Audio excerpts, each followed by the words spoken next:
Dżentelmeni przy stole, witamy serdecznie w odcinku poświęconym tytułowi 1894, w którym postaramy się poopowiadać tak naprawdę o wszystkim, co się w grze znajduje, zaczynając od mapy, poprzez firmy prywatne, firmy główne, a w kolejnym odcinku OR, giełda, więc wszystko, co w tym tytule można zapytać, to postaramy się tutaj omówić. A o tytule 1084 będzie mówił Irek. Tak, i Galatolol. Witam. Czyli będzie to kontynuacja poprzedniego odcinka, który był taki ogólny. Tu wejdziemy bardziej w szczegóły. Tak, jeśli ktoś jest zainteresowany, to polecamy wywiad właśnie, gdzie omawiamy kulisy powstania, ale i też jakieś tam rysy historyczne, chociaż nie ma ich tutaj za dużo, ale pojawiają się. Dobra, to tu właśnie będzie jeszcze odrobina historycznych rzeczy. No bo tam właśnie mówiłem, bo to są takie już szczegóły, to nie chciałem wtedy zanudzać. No to generalnie ta gra jest z historią na bakier, w sensie nie jest istotna historia. Jakby głównym źródłem wiedzy była gra 1826, więc po prostu wziąłem firmy z niej i mapa, po prostu to jak mapa wygląda. Ale jednak jest kilka rzeczy, których starałem się trzymać, więc nie to jak firmy funkcjonowały, nie to, że tam były te łączenia, upaństwowienia, bo w sumie jakby się bardzo trzymać historii, no to w Belgii byłaby jedna firma na dobrą sprawę od pewnego momentu, która prawie cały kraj obsługuje. I we Francji też to było takie konsolidowane, więc to nie jest tak jak w Ameryce, że są multum tych firm.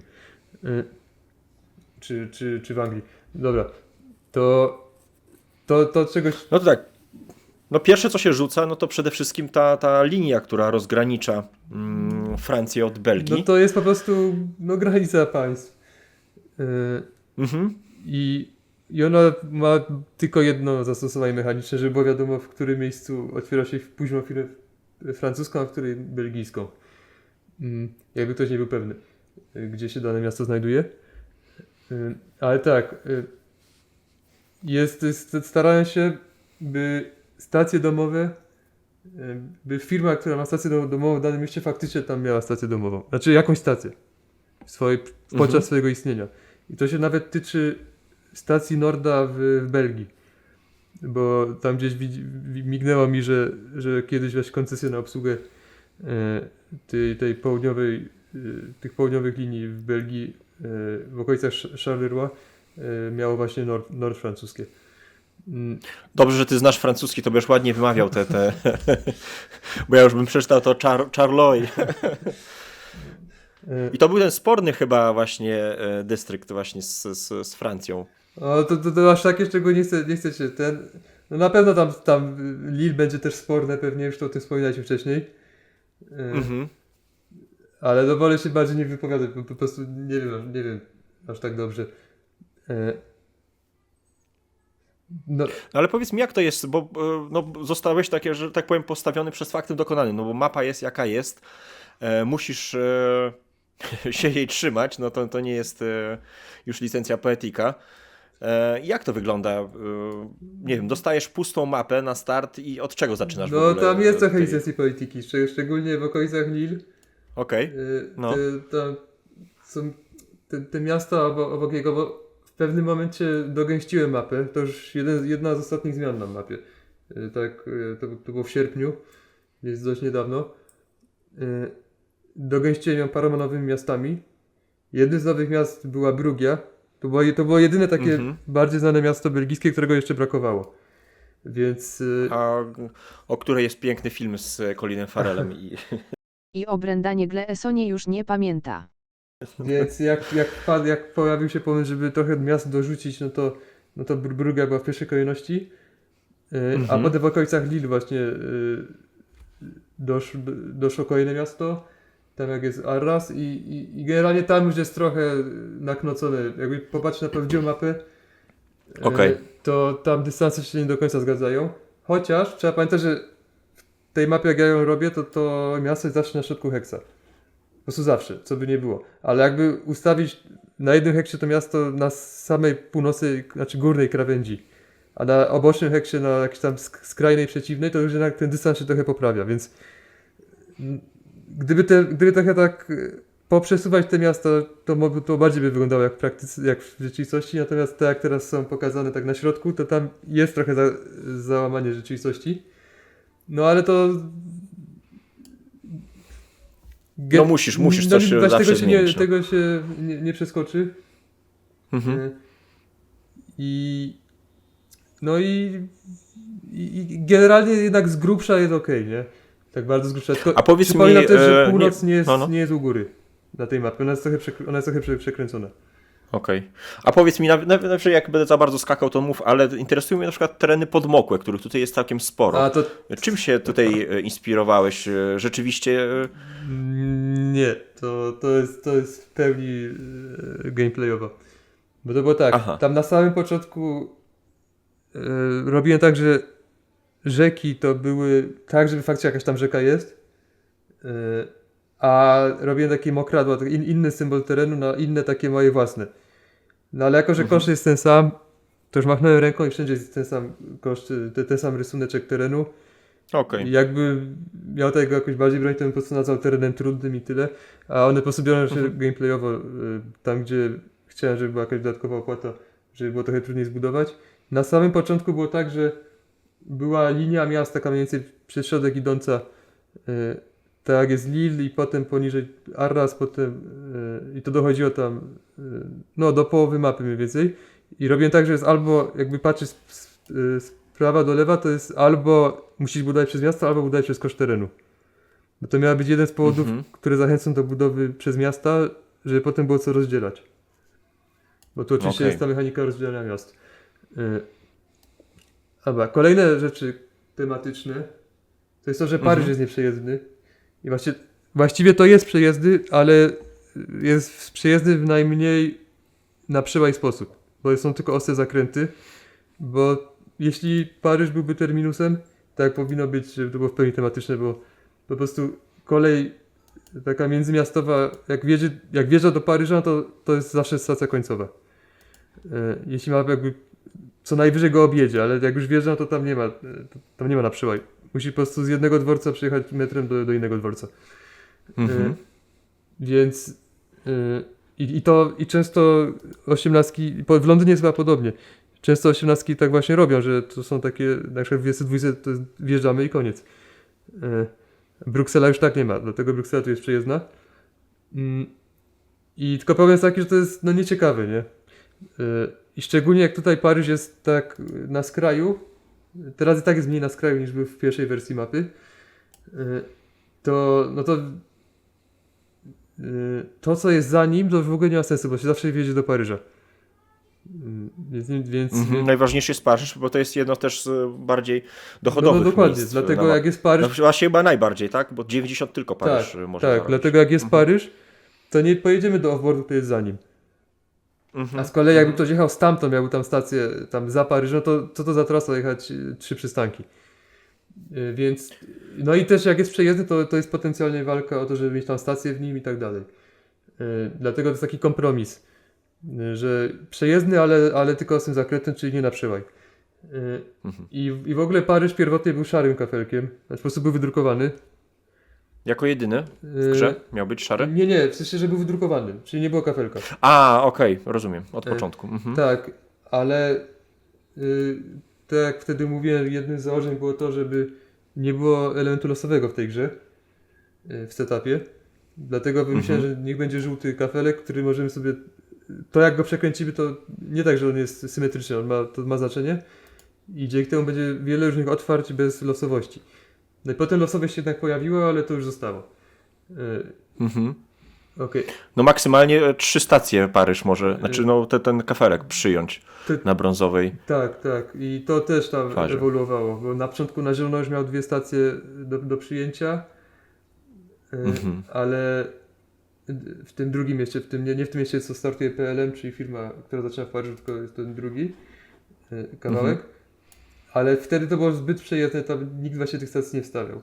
Więc teraz w tej chwili jest tak, że dopiero na brązowo się okazuje, czy tam będą dwie, czy jedna. I no jest tutaj zastosowany, to jeszcze potem w sumie o tym będzie wspomniane, jest zastosowany myk, który jest, ja się zainspirowałem 39, czyli prototypem JCL-a, ale to samo występuje choćby w Meksie, jak jest w Mexico City, że więcej slotów na firmy, na stacje, ale mniejszy dochód. I tu jest ten myk zastosowany i w Paryżu, i w Lille, więc gracze mogą decydować. Kolejna rzecz w miarę tematyczna i to się akurat, to w ogóle nie było planowane, ale Belgia się rozwija szybciej niż Francja i faktycznie tam wcześniej, oni byli to wcześniej niż Francuzi kolej rozwijali.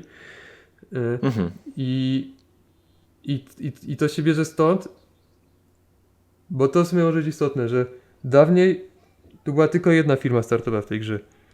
Czyli jak jest aukcja prywatnych, to była tylko jedna prezesura i to zawsze był PLM, czyli firma paryska. Okej. Bo to miała być dokładnie kopia, znaczy może nie dokładnie, to miała być taka kopia mniej więcej 30, czyli niech mocna firma będzie miała prezesurę w aukcji. Na początek. Tak.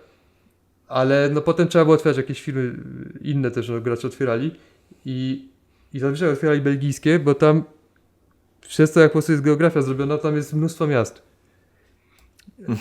Takie zagłębie. Tak, dobre tam do generalnie zarabiania pieniędzy. każdy, szczególnie, że wtedy Belż, czyli ta zielona belgijska firma, startował w Brukseli, to każda budowa to jest nowe miasto.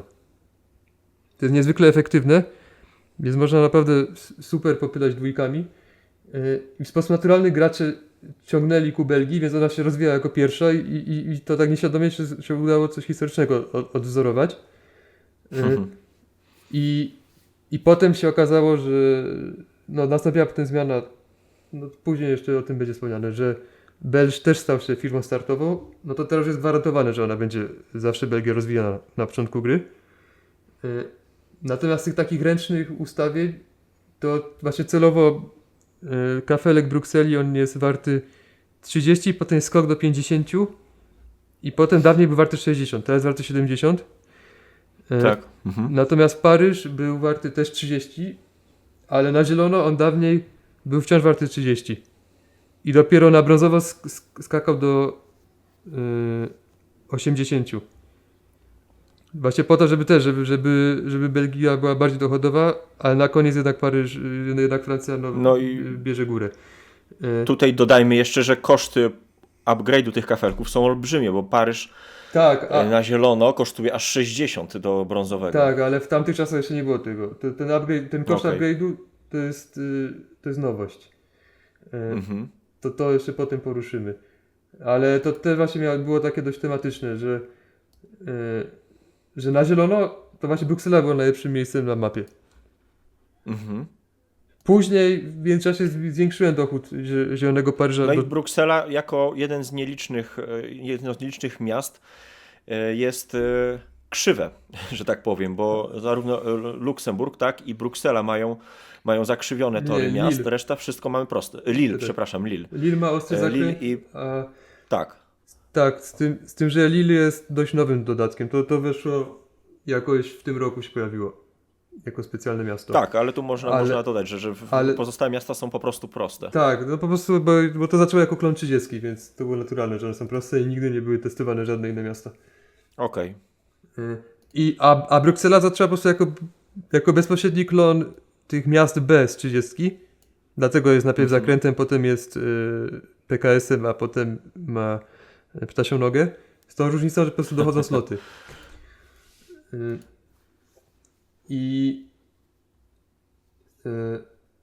Coś tam mówiłem, zacząłem mówić coś. No o tym rozwoju Belgii naturalnym i Bruksela. Tak, no właśnie. O Brukseli. No to, że na zielono to Bruksela jest najlepsza.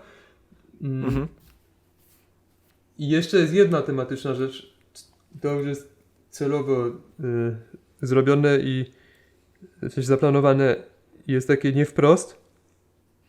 To jest to, że mnie bolało, że Antwerpia, czyli jeden z głównych portów Europy, jest po prostu zwykłym miastem. Takim samym jak, no jak jakieś mieściny właściwie, które na środku planszy są. Ale nie chciałem tam robić miasta z literką, bo po pierwsze chciałem unikać zbyt wielu miast z literką, bo to było dla mnie naturalne, że one się nie powinny rozdzielać, więc to po prostu mniej ciekawe. No a po drugie ono jest tak w kącie.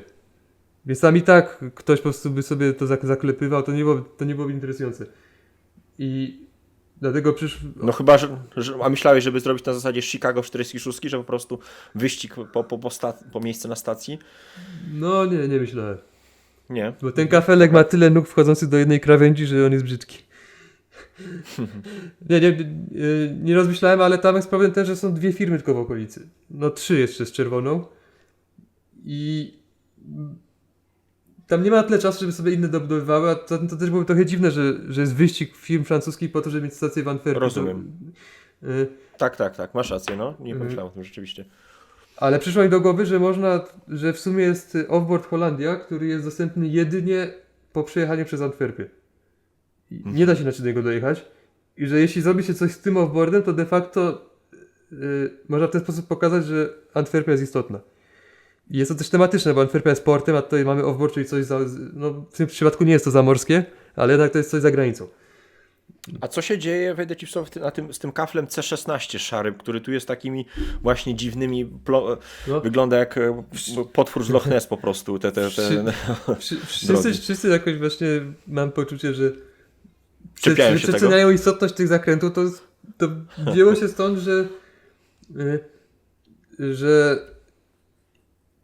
żeby nie móc wjechać do Holandii nie przez Antwerpię, po prostu, tylko na początku miał same te ostre zakręty w prawo, w lewo, a potem jeszcze doszedł ten taki od dołu. A do tego tam jest taka zatoka, więc to nawet jest tematyczne. Okej, rozumiem. No, dawniej tam było coś innego, już nie pamiętam dokładnie co. Nie wiem, czy to było szare, czy po prostu nie było żadnego kafelka tam, ale było coś innego. Natomiast to już jest jakiś czas. No i właśnie działa ludziom na wyobraźnię. Ale no, trzeba się nauczyć, że nie jadąc przez Antwerpię się nie dojedzie do Holandii.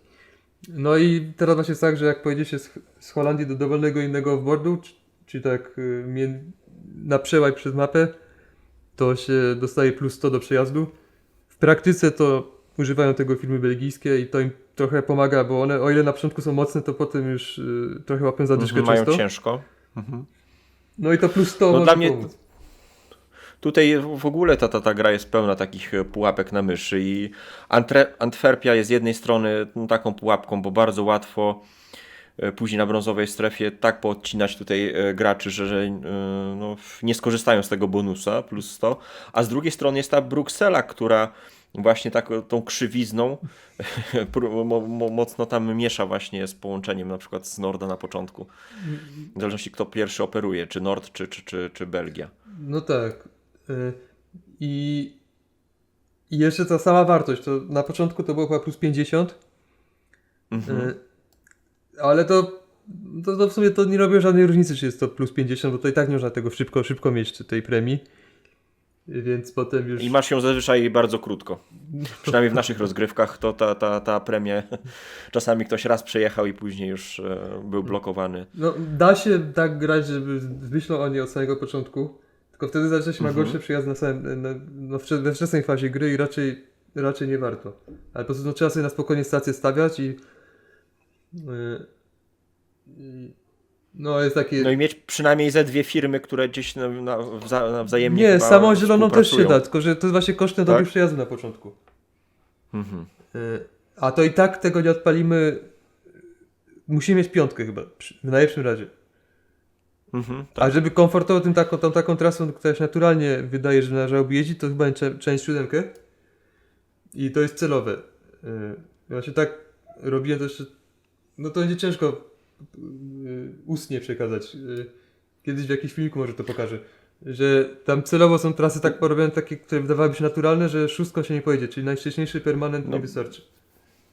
No ja tutaj pokazuję mapę, zgrywam właśnie, że ta piątka, o której mówisz, to jest właśnie tu Niderlandy, Antwerpia, później Hasselt, łamie nazwy, kaleczę, ale ten Liège i Luksemburg. To jest piątka, a siódemka to później gdzieś tam pewnie w okolicach Brukseli. Tam chodziło o to, żeby wjechać do Luksemburga dołem. Mhm, okej. Tam Tutaj jak jest ta przez wioska Arlon, doszła tak? i ona właśnie sprawia, że już nie na szóstką, tylko trzeba siódemką. To na pewno Mhm. było przez Brukselę. No, tam są takie 3 trasy narzucające się dla różnych firm, które celowo osłabiłem, żeby wymagały lepszego pociągu. Żeby nie było tak, że po prostu samo zdobycie najwcześniejszego permanentnego pociągu już za bardzo nas ustawia.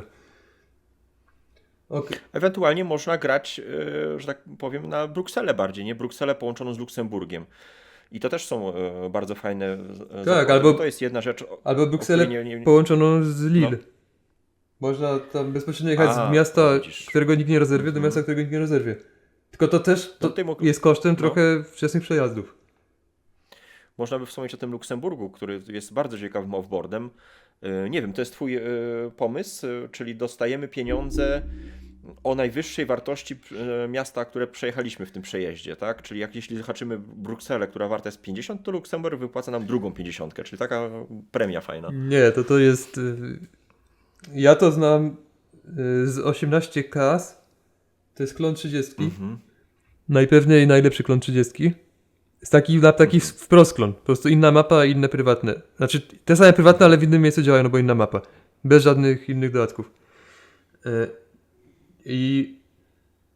I tam jest taki jeden offboard, który się nazywa Ruchr. No to też na pewno kaleczę. To jest, no chodzi o Zagłębie Rury. Czyli bogaty rejon. Euras też taki był. Tak, bogaty region przemysłowy. I on tam, właśnie nie do końca wiadomo, jak on miał działać w tym kasie. I są różne wersje. Jedna mówi, że on dodaje plus 20 chyba każdemu przystankowi na trasie. Inna wersja mówi, że on podwaja wszystkie miasta na trasie. No takie przegięte są. A JCL na BGG pisał, że oni grają tak, właśnie próbowali różnych wariantów, że im się najbardziej podobało, że podwaja najmocniejszy przystanek na trasie.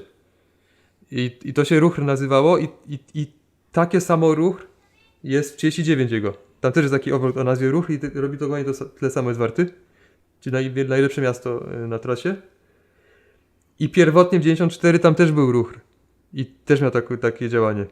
Mi to nawet trochę mnie to bolało, że do Luksemburga by pasowało, jak tak mi się kojarzy z jakichś powodów Luksemburg, że on powinien podwajać. Że takie małe, ale bogate. Jakoś tak mi się to po prostu kojarzy. A sobie myślę, to musi być Ruchr. Tylko, że potem po prostu zmniejszyłem mapę i wtedy to Ruchr wyleciało, no i się Luksemburg pojawił. Wyleciał, okej. Więc w tej chwili Luksemburg przejął to działanie. No to tutaj może zostańmy, chyba że chcesz coś dodać, ale bym został właśnie przy kwestii offboardów, jeszcze tak szybko przeleciał, bo to jest 2 offboardy mamy. Ta mapa wygląda tak obrzydliwie na bogato, ale to jest tak złudne. No bo tak, tu Niderlandy mamy plus 100, po lewej stronie mamy do Wielkiej Brytanii wjazd kolejne plus 100, mamy Londyn z promami, czyli tam jest aż 80, ale musimy mieć właśnie ten bilecik na prom. Więc mamy Paryż, który jest warty 90. To są naprawdę olbrzymie kwoty. Tutaj mamy właśnie. Ciekawy jest ten CEFOR, który po prostu jak kura na grzędzie blokuje wjazd do. Powiedz, jak się wymawia?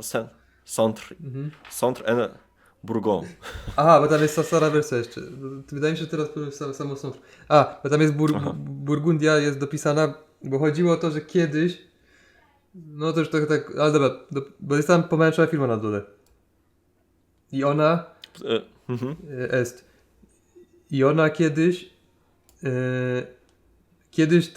to Centre było warte 30 i ona miała moc specjalną, że jest warte 60.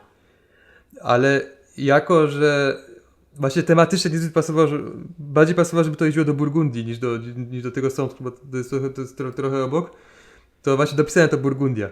Co jest całkowicie bez sensu w tym sensie, że Burgundia jak już to jest bardziej na południowy zachód od tego, co widać, znaczy na południowy wschód, a nie na zachód.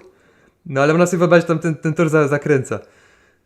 Natomiast teraz jako, że, ten offboard po prostu jest warty 60 dla wszystkich, bo głównie po to, żeby wyrzucić ten wyjątek, to już ten dopisek Burgundia, czyli to Burgonii już nie jest potrzebny. Niepotrzebny. I tak, to z offboardami było tak, na samym początku to tradycyjnie to one były warte więcej niż miasta. Czyli tam były warte po 4, na pewno Holandia była warta 40, a potem to wszystko pozmieniałem na 30. Czyli i ta Burgundia była warta 30, i Holandia była warta 30, bo chodziło o to, że bolało mnie to, że gdzie nie pojadę mam wszystko warte 40, bo miasta są warte 40 i offboardy są warte 40. A jednocześnie ciągle właśnie to była ta walka o to, by aktywować środek. Więc nie chciałem, żeby ludzie jeździli do offboardów, jeśli mogą do miast. Żeby bardziej budowali ku środkowi, żeby mogli wchodzić w interakcję. Natomiast potem, jak już udało się to uzdrowić innymi sposobami, to mogłem z powrotem podbić te offboardy. I wyjątkiem był ten offboard w górnym lewym rogu, który się najpierw właśnie nazywał Irlandia, teraz jest Wielką Brytanią. No tutaj ktoś to pamiętam zwrócił uwagę, że tutaj Londyn jest w tym miejscu, a Wielka Brytania dalej. Tak, no bo tak naprawdę to nie pasuje, żeby do Irlandii jeździć z Hawru, bo to jednak jest pod Anglią. A poza tym Irlandia wtedy no to było takie to nie było prężne państwo, nie za bogate. To było sprawy, no ci nacjonaliści Irlandcy w ogóle powiedzieli, że byli skolonizowani, nie? Więc tak sobie myślałem, że to też nie do końca pasuje, żeby była Irlandia tyle warta. I więc to chyba jest trochę lepszy wybieg. Bardziej tematycznie pasuje, żeby to była po prostu Wielka Brytania, a Londyn osobno. Jest jakaś gierka, gdzie jest coś podobnego. Tylko zapomniałem jaka, że też jest właśnie i offboard danego kraju, i offboard części tego kraju. No ale tak, parę osób zwróciło uwagę, że to dziwne, że Londyn ogłosi niepodległość, czy co? No ale tam po prostu wsiadasz do promu i płyniesz do Londynu. Ale bardzo mi się podoba, przynajmniej ja tak to odczytuję, bo w grach, w których jest powiedzmy bieda, tak jak nie wiem, przychodzi mi na myśl Sycylia, no to zastosowano po prostu olbrzymie koszty terenu, żeby zubożyć portfel graczy. A tu zrobiłeś coś tak naprawdę odwrotnego. Dałeś maksymalnie bogate miasta, ale i tak tej kasy brakuje, także chodzi mi o to, że na pierwszy rzut oka wydaje się, że tu jest wszystko w porządku, nie? Będzie fajnie bogato, tak. Co się dzieje, nie mogę tego też, znaczy to chyba jest kwestia tego train rusha to powoduje, tak. Że tych pieniędzy tak czy siak straszliwie brakuje, ale podoba mi się to, jak wiele tutaj jest ciekawych miejsc do zaczepienia. To nie jest tak jak Chicago, to nie jest tak jak Londyn w 62, że jedno miejsce, do którego wszyscy chcą zdążyć, nie? Z miejscem na stację. Tu jest naprawdę, można się zaczepić w wielu ciekawych regionach. To tylko od nas zależy, od czego zaczniemy. No to z tą właśnie biedą to raczej właśnie chyba o to chodzi, że tu jest dość dużo pociągów. Jest jedno więcej rdzewieni niż 30.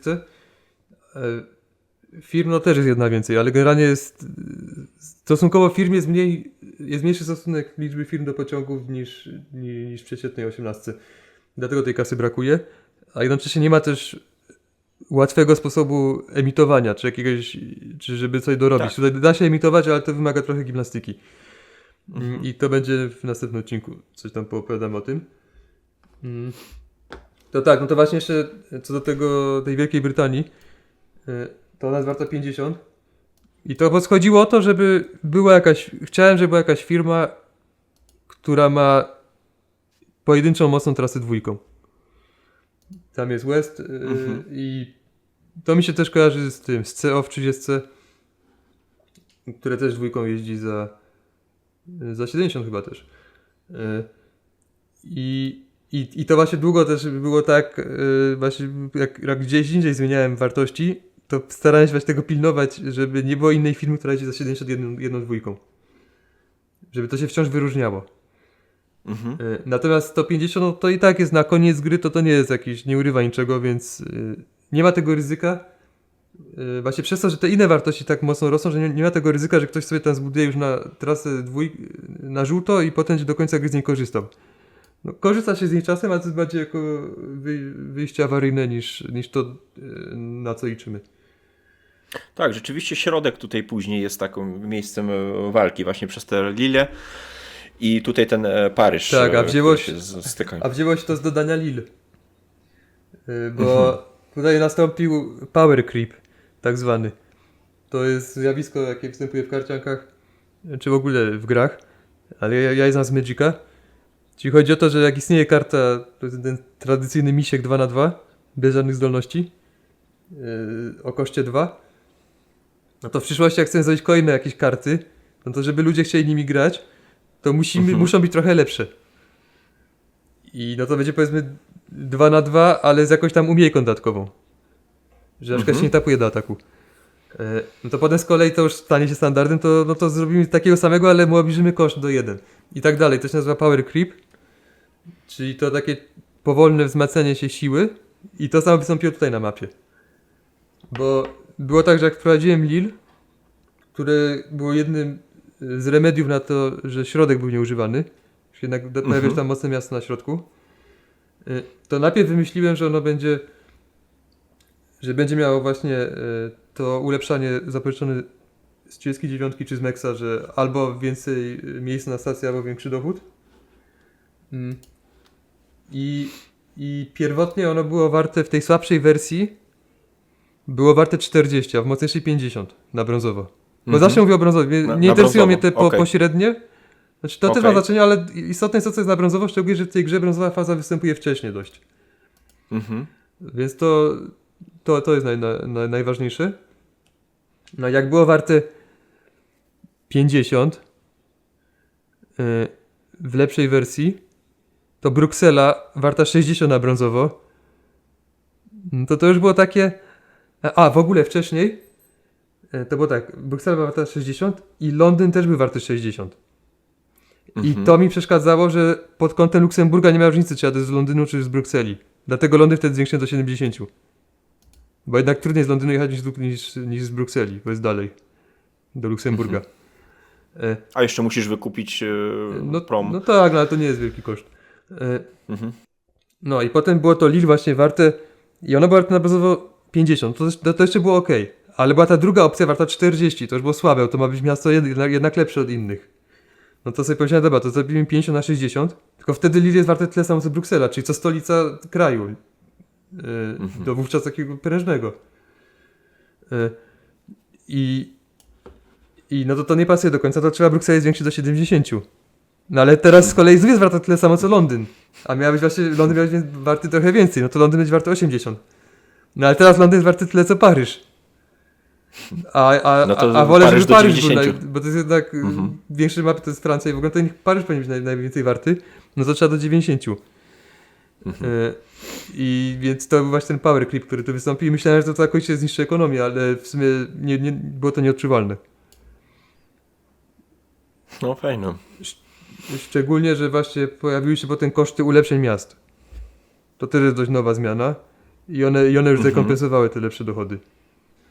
Czyli no bo właśnie o tym nie powiedzieliśmy, bo tu podzieliłeś sobie na miasta, wielkie miasta, tak? I jak ty to nazwałeś? No, można je nazwać właśnie dużymi miastami albo literkowymi, bo one mają literki wszystkie. To są miasta, które się nie rozdzielają, ale postawienie za żółto jest darmowe, natomiast ulepszenie do zielonego jest za 40, a do brązowego za 60. I w przypadku Paryża oraz Lille mamy wybór i na zielono i na brązowo.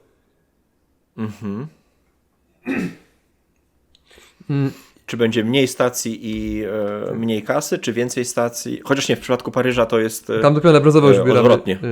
Tak. i stację, ale na zielono wybieramy za to, gdzie będzie miał tory. Na brązowo tam już tory nie dochodzą.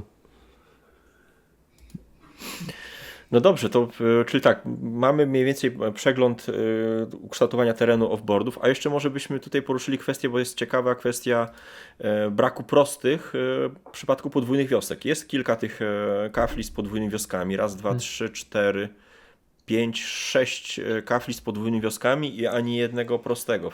To było tak. To no, tego lata grałem w to z JCL-em trochę, bo zaoferował, znaczy zgodził się, żeby trochę ze mną właśnie potestować. Potestować. Mhm. Więc super z jego strony. Ja myślałem, że tylko raz zagramy, a w ogóle potem sam proponował kolejne partie. Więc w ciągu 5 weekendów z rzędu 4 razy graliśmy.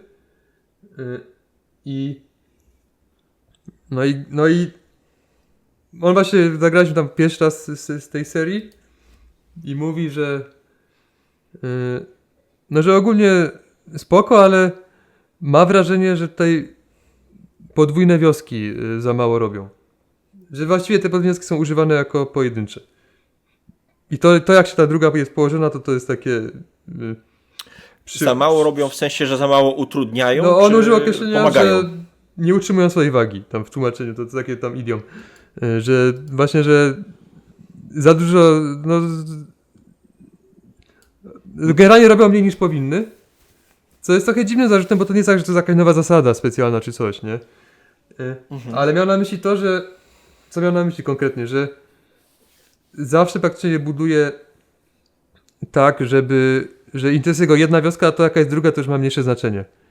Nie jest w tej grze tak, że można tak położyć podwójną wioskę, żeby naraz sobie zbudować 2 trasy. Okay. Tak jak czasem występuje to w 30 w przypadku firmy CO na przykład. Albo w 28 w przypadku firmy NKP. Tutaj nie ma takich, wtedy też plansza była troszkę inna. A nawet wyraźnie inna. A druga rzecz, że ani tego nie robi, ani też nie jest agresywne w stosunku do innych graczy, bo to tak były te wioski wtedy, że faktycznie one, to nie było tak, że kładąc jedną, tak jak jest na przykład podwójna wioska nad Nowym Jorkiem w 30, to ma duży wpływ na Nyca albo na BM. I właśnie tutaj te podwójne wioski to były de facto pojedyncze. Zresztą od początku tak to widziałem, ja po prostu lubię podwójne wioski i wiedziałem, że mapa jest mała, to sobie myślę, dobra, to nie będzie pojedyncze, będą tylko podwójne. Więc mnie to tam nie bolało, ale jemu to trochę, on na to zwrócił uwagę, że mogłyby być ciekawie wykorzystane. No bo są to kafle, które no zazwyczaj w 90% 18 się ich nie upgrade'uje, więc to są już takie na stałe po prostu tak, nieruszalne dlatego trasy. je lubię. I wówczas było 5 podwójnych wiosek, te same co w 30 i 5 miejsc na podwójne wioski na planszy. Bo ja zawsze mi się podoba, jak jest po prostu, jak pod koniec już nie mamy wyboru. I no to zacząłem trochę właśnie mieszać, żeby je trochę bardziej ku centrum poprzesuwać w trochę istotniejsze miejsca, żeby były ważniejsze to, jak są ułożone. I mi wyszło, że przydałaby się jeszcze 6. No i mówię, że mam tak, że, że to jest moja propozycja, jakbym to widział, ale że w sumie jest 6 teraz tych wiosek, no to trzeba dodać jeden kafelek i ja myślałem, żeby dodać po prostu drugą sztukę tego kafelka, takie 2 przecinające się łagodne, nie, 2 przecinające się łagodne zakręty. To 56 chyba. No właśnie tego akurat nie znam numeru. Bo on jest taki najbardziej interakcyjny, bo wymusza przecinające się trasy. Jakby ktoś tam budował się od obu stron. A on mówi, że jak jest 6, to jest akurat tak jest, że istnieje 6 wzorów kafelków bez prostego. Bo on ten sam myk stosuje w tym swoim jeszcze innym prototypie, 1813. Więc on już był tego świadomy, ja nawet nie wiedziałem. Ja wiem, że jest 9 wzorów ogólnie, ale nie wiedziałem, że jest 6 wzorów bez prostego. Nigdy na to nie zwróciłem uwagi. No i sobie myślę, to brzmi spoko, nie? Ja lubię właśnie takie... Tak samo było na przykład z 82. Usłyszałem, że tam zielone tory wszystkie mają prosty, to dla mnie brzmiało super.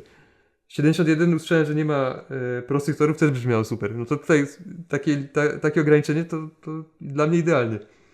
Więc to wymagało jeszcze tam troszkę, żeby coś tam poprzesuwać, ale dzięki temu, że tam nie ma tych prostych, to te podwójne wioski często, szczególnie w okolicach Norda i tego miasta, tego SQ słynnego, o którym zaraz trochę będzie, to tam pokażę na mapie, o które chodzi, to to one Znaczy mówisz o San Quentin, tak? Escus No. w skrócie. Tak. Dobra. to te podwójne wioski tam w jego okolicy, jak się chce, czy to jak chcemy budować od prawej czy od lewej, to one często wymuszają trochę dłuższe budowanie, żeby więcej kafelków użyć, bo nie możemy po prostu na przełaj. I utrudniają to w taki subtelny sposób. Takie dobicie do tego SQ. A czemu dobicie do SQ musi być trochę trudniejsze, to jeszcze powiem przy prywatnych. Więc one się spoko sprawdziły, a jeszcze jako ciekawostkę powiem, że on też zaproponował ulepszanie podwójnych wiosek. Żeby było ulepszanie, niech tam... U siebie ma on? Stosuje to? Nie, że mi wrzucił taki pomysł. I pomysł był taki, że po ulepszeniu są warte 20 obie i dochodzi nowy tor, który łączy te dwie wioski. I ulepszenie Ja kosztowało... to kojarzę chyba z 18.3, chyba jest tam, robi się skrzyżowania z podwójnych wiosek. To tu jest dalej taki sam kafelek, taki sam, I w tylko dochodzi 60 jeden chyba. kawałek toru, który łączy podwójne wioski. Obie wioski. Ale ostatecznie nie No zastosowałeś raz z tym tego. zagraliśmy i w sumie to było okropne. W sensie po prostu trudno się liczyło trasy, bo było, do te wioski były połączone nagle. Podobała mi się idea, bo to by wzmocniło diesle dodatkowo. Ale no generalnie to nikomu nie przypadło do gustu. No i też odchodzi od tej tradycji, że te podwójne wioski są nieulepszalne, więc sprawdziłem, ale zarzuciłem. No dobra, to... Aha, to No dobra, jeszcze, to teraz co? Dobra, to jeszcze jedno... Jeszcze mapa? On też w Coś pewnym masz momencie sam zaproponował mapę nową, która była W jakim zupełnie sensie, że inna. sam zaproponował mapę? Ten sam obszar, ale zupełnie inaczej. I on to już zupełnie nie patrzy na prawdziwą mapę, tylko po prostu powrzucał miasta tak jak widział. I ona, no w ogóle mi się nie uśmiechało testować na niej, bo ja wówczas już sobie wyobrażałem, że ta gra jest prawie skończona, a robić mapę całkowicie od nowa, to jednak, no to na nowo by się zaczęło niejako grę badać. No tak, te wszystkie testy, no prawie, że Tak. do wyrzucenia, do śmietnika. No i więc nawet nie kusiło mnie, żeby choć raz na niej zagrać. Ale on miał tam znacznie więcej miast. I to mnie ośmieliło, żeby dodać trochę miast na tej mojej mapie. I właśnie wtedy się ta Brugia pojawiła i wtedy się pojawiło parę miast koło Lille. I dodatkowo jeszcze tam troszkę ścisnąłem, obciąłem chyba jeszcze jedną kolumnę. Nie udało mi się niestety dobić do rozmiaru A3. Znaczy zrobiłem taką propozycję, ale to już była... Jak Kozieło to zobaczył, to stwierdził, że już wie, co to jest klaustrofobia. Nigdy na nie zagraliśmy. Bo jednak no, pasowało mi, że to była A3, po prostu by mi się łatwiej to robiło. Ale już nie chcę, żeby to jednak brało górę nad kwestiami Projektem w całości. gameplayowymi. No, rozumiem. Tak. No dobra, to coś jeszcze o mapie masz, czy idziemy dalej? No możemy iść. No ogólnie mapa jest ciasna, to trzeba Kozioło przyznać rację. Nawet bez tego pomniejszenia to tutaj się dużo dzieje, jest dużo krótkich tras. To raczej tutaj, no ale to pewnie przy OR-ach będziemy mówili. Raczej tu się nie ma co nastawiać na aż takie długie trasy, chociaż, no nie wiem, ja mało jeszcze pograłem, kurczę. Dużo o tej grze jeszcze nie wiem. Dobra. To przejdźmy teraz do firm dużych, może jakie występują w grze? No możemy. Czy To a później prywaciarze? To zaczęło się od 7 spółek zwykłych. Chodziło o to, żeby była liczba pierwsza. Żeby nie mogło być tak, że wszyscy gracze mają tyle samo na koniec firm. I pierwotnie było tak, że były dwie w Belgii. Mniej więcej tak jak teraz są. Był ten West koło tam Wielkiej Brytanii. Był Nord w okolicach Lille. Był PLM, który zawsze był firmą startową. Był ten S na południu. I był CAB pomiędzy PLM-em a Londynem. To była brązowa firma wtedy. Ale nie ma już jej, tak? Po prostu. I to było... to miało być jak najbardziej zbliżone do 30. Czyli właśnie, żeby mocna firma miała prezesurę w aukcji, a z kolei ten CAB miał być PRR-em. Czyli, że jego udział przychodzi z najdroższą sprzedawalną prywatną, że jest w dobrej pozycji na koniec gry, bo jest pomiędzy dobrymi miejscami, ale za to, że na początku ma wolny start i on nie mógł jeździć na 2 pociągi w pierwszym OR-ze swoim, a dodatkowo jego miasto nawet przez jakiś czas miało specjalny kafelek żółty, który jest zwykłym prostym torem, ale wartym 10. Ale zrezygnowałeś z tego? Zrezygnowałeś z tego? Tak, bo to przy prywatnych może powiem, bo po prostu on w pewnym momencie przestał być tą prywatną powiązaną, znaczy tą firmą powiązaną z tą prywatną, w ogóle zniknął z gry, bo się pojawił Cfor.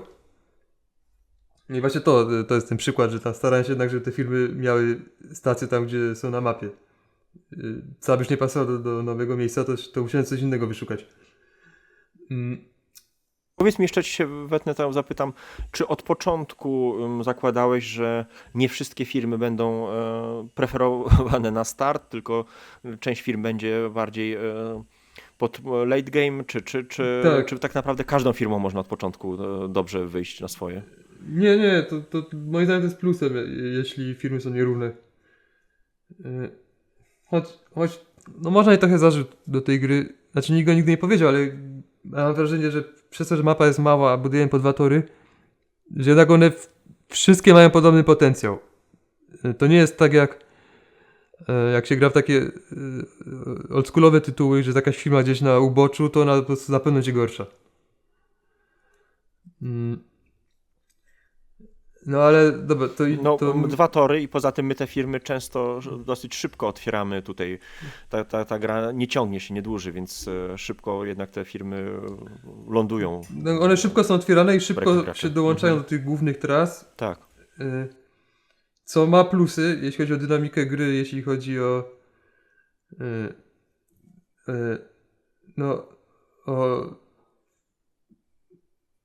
o taką właśnie dynamikę, ale ma minusy, że trochę są podobne do siebie. Nie ma takiej wielkiej różnicy, czy otworzę to, czy to.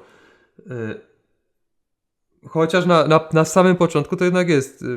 Pod kątem jeżdżenia dwójkami to one się różnią. No to był ten PLM i on w sumie zawsze był w Paryżu. Tylko dawniej Paryż po prostu był wydrukowany. West zawsze był tam u góry. I tutaj nastąpiła zmiana, bo w pewnym momencie chodziło o 2 rzeczy. Po pierwsze, żeby było ciekawiej z partii na partię, jako że wtedy miało nie być tej losowości, to niech niektóre firmy mają 2 stacje domowe, to wtedy raz możemy budować od tej strony, a raz od tej. A druga sprawa, że... Albo w ogóle zacząć troszeczkę tu i troszeczkę tu. Tak. Na dwójkach to się świetnie sprawdza. A druga sprawa, że też liczyłem na to, że to wymusi te interakcje firm, bo tam jest zawsze pilnowałem tego, żeby te 2 stacje domowe były poprzeplatane. Czyli nie jest tak, że są 2 obok siebie. Tylko na przykład tam jest West, Cfor, West. I chodziło o to, że jak będziemy dążyli do połączenia tych stacji domowych, to przy okazji po drodze mamy inną firmę, która może nam pokrzyżować szyki. Najbezpieczniejszy wydaje się West, o tym West mówisz, tak? Ja tak, mówię tak. West i Cefor, bo które mają po prostu, są przy samych offboardach i tutaj nic ich nie jest w stanie, powiedzmy, odgrodzić, nie? Gorzej ma właśnie Belgia, która jest dookoła otoczona wrogami. No tak, ale Belgia ma dobre wczesne trasy i czasem się zdarza, że ma swój zakątek, szczególnie w tej pierwotnej wersji, jak nie było późnych firm. Ale właśnie, to idźmy dalej. To firma zielona, czy ta belgijska, to na początku była w Brukseli, a żółta była, na samym początku była w Antwerpii, ale raz Ksenir tak zagrał, że zrobił sobie z niej walizkę i potem miał i zieloną, i żółtą, zrobił sobie walizkę z żółtej i otoczył ją zieloną torami, tak że nie dało się potem do żółtej dobudować. Więc wtedy została przesunięta do Gandawy. Tylko po to, żeby była po prostu bliżej środka, żeby już nie dało się z niej tak walizki łatwo zrobić. W ogóle tak było we wczesnych partiach, bo wtedy Nord nie był w Belgii. Były tylko 2 belgijskie firmy, zielona i żółta. I często było tak, że ta sama osoba miała obie i miała po prostu za łatwo tam. No. To zaraz jeszcze przejdę do tego, jak to się zmieniło. Ale jeszcze o jakiej firmie nie wspomniałem. Dobra, jest ten Sfor, który jest najnowszą firmą, bo on zastąpił inną. No i jest taki na uboczu, tak jak wspominałeś. Ja go dość lubię, bo on ma takie prywatne właśnie tam na dole, takie kilka miast. I dlatego jest dobry pod diesla. No blisko ma do Paryża, to też jest fajne. I blisko Tak. do offboarda tego z Centre, więc całkiem dobry. Na początek na pewno. I jest ten S na samym południu. Nie pamiętam jak z nim No było. taka Tak, najmniej lubiana. najmniej chciana, najmniej lubiana. Dokładnie. Tak, dlatego, żeby ją trochę wzmocnić, ona miała kiedyś mocniejszy offboard, ten właśnie, tamtą Burgundię, to Centre, tylko w tej chwili to już nie jest potrzebne, więc teraz każdy ma tam 60, bo i tak tam mało kto jeździ. A dzięki temu nie ma wyjątków w zasadach. Ale ona jest słaba z dwóch powodów. Tutaj miasto jest słabe. Pierwszy jest taki, że to jest jedyna firma w grze, która może się dobudować do SQ w jednym ruchu. Mhm. A co jest potencjalnie bardzo mocne, dlatego ta firma nie może być mocna, bo już byłaby to przesada. A druga sprawa jest taka, że jak jest miasto z 3 torami i byłoby warte 20, to ulepszenie go do zielonego w sumie dodaje jeden tor tylko i zwiększa nam tylko o 10. I myślę, że wtedy mało kto by to ulepszał, bo lepiej sobie to trzymać na żółto, niech ktoś inny mi to ulepszy, to ja ulepszę do brązu. A teraz to też warto to ulepszyć choćby po to, żeby mieć w końcu dobry dochód. Po prostu myślę, że jakby to nie było na warte 10, już pomijając kwestię SQ, to właściciel ESA by tego nigdy nie ulepszał. Tak na sam koniec dopiero. No i w pobliżu mamy Luksemburg Tak. też. A trzeba pamiętać, że tutaj jest bardzo istotne w tej grze, żeby miasto było ulepszane do zielonego, bo wtedy można je rozdzielać. A ciągle miałem właśnie to z tyłu głowy, że musi być stworzona sytuacja, by chciało się rozdzielać miasta w brązie. I to właśnie mi przypomniało, że miałem powiedzieć, w przypadku tych dużych miast, które ulepszamy odpłatnie, to też fajnie pomogło wprowadzić sytuację, w której stacje są ważne, bo sobie stawiamy na żółto za darmo i one na żółto zawsze mają jeden slot. I po prostu trzeba tam rzucić stację od razu i potem niech inni mają interes w tym, żeby to oni fundowali ulepszenie, bo chcą przejechać. Czyli to jest właśnie, to też jest fajny myk, który zachęca do stawiania stacji. Bo z kolei jak ja już postawię stację i ktoś mi to ulepszy i jest tylko jeden slot nowy, to on też stawi stację. A to też jest właśnie też ciekawe, bo ten skok na zielony nie jest aż taki duży, na przykład ten Paryż, nie? Dopiero na brązowym, kiedy on ma tam 80 lub 90, to jest wtedy opłacalne, no ale to już jest inwestycja w sumie $100, znaczy w cudzysłowie dolarów, Tak, no, franków. na 2 upgrade'y. Franków, no. Tak, no ja mówię złotych. Tak. No ale jednak chcemy, żeby to było brązowe. Właśnie często trzeba to na zielono ulepszyć, mimo że wtedy to jeszcze dużo nie daje, bo tutaj tak szybko ta brązowa faza wychodzi, że jak ulepszymy na brązowo OR wcześniej niż normalnie byśmy to zrobili, no to jednak można poczuć różnicę. No i żółta firma, czyli ta druga belgijska, to ona zawsze była otwierana, no prawie zawsze, w drugiej kolejności po zielonej. A czerwona, która tam była pomiędzy na środku mapy, to po prostu, na przykład Kozioło lubił nią jeździć wtedy. Mówisz o AG, tak? Tak. O żółtej, no AG. A na środku tam była wtedy w okolicach Lille była czerwona, czyli Nord. To pamiętam, że Kozioło ją lubił. Ja w tamtych czasach lubiłem Westa. No. I potem wymyśliłem mechanikę skupowania akcji i emisji. Zapożyczenie z 32 jest trochę zmieniona. I wtedy dużo graliśmy w 41. A w 41 jest tak, że emitujemy i potem co robimy z tą kasą? Otwieramy nowe firmy. A to sobie myślę, że ludzie będą emitować. Wyobrażałem sobie, że to będą po prostu grube kokosy z tej emisji przychodziły, to potem w praktyce się okazało, że nikt nie emituje, bo wówczas emisja wymagała pustego IPO. Okay. Ale teraz jest łatwiej emitować. Ale mimo to sobie wyobrażam, że to będzie bardzo używane. No i tylko w co inwestować, bo już emitujemy, a wszystkie firmy otwarte, no to co z tą kasą mamy robić? To sobie pomyślałem, że a to niech będą dodatkowe firmy i wtedy możemy przerzucać kasę, coś tam pokombinować. No ale już ta mapa I tu nam się pojawia ta granica. Tak, wtedy się która granica pokazuje pojawiła, nam. ale ta mapa jest za mała, żeby miała 9 firm na start. Czy wtedy nawet pierwotnie to miało być tych późnych miały być 4 na 4 osoby. No to 11 firm na takiej mapie, no to nie ma szans. Szczególnie, że ona już tam wszystko wyliczone, żeby były odpowiednie odległości i tak dalej, to by za bardzo zaburzyło. No sobie pomyślałem, no w sumie, no to akurat nie jest zapożyczone, to po prostu mi przyszło do głowy, że to niech będzie tak, że wbijają gdzie chcą, ale żeby nie było im za łatwo, to niech te późne firmy wbijają na pole, które nie ma jeszcze torów. Bo inaczej by sobie wbijają po prostu do Paryża czy gdzieś i na gotowe. Tak, późne firmy, czyli te, które można otworzyć od pojawienia się pociągu Od brązowej T5, fazy. tak?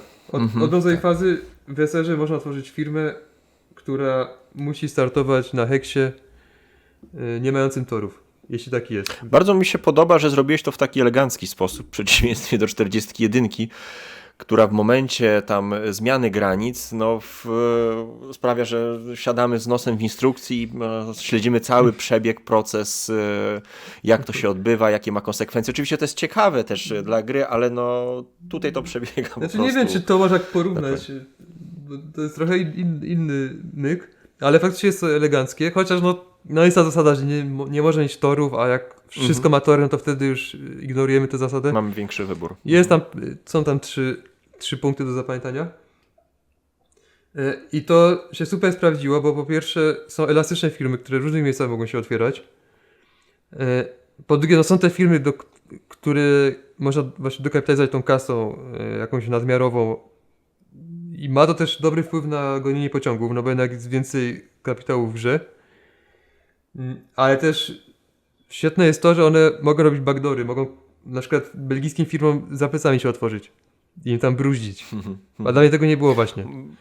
Właśnie podoba mi się, bo tutaj ten late game nie jest nudny. To co się często tam zdarza właśnie przez szczególnie nowe osoby grające, że gra staje, że tylko jeździmy już tymi trasami, a tutaj ta mapa cały czas żyje. Przez to rozdzielanie miast, przez te właśnie późne firmy.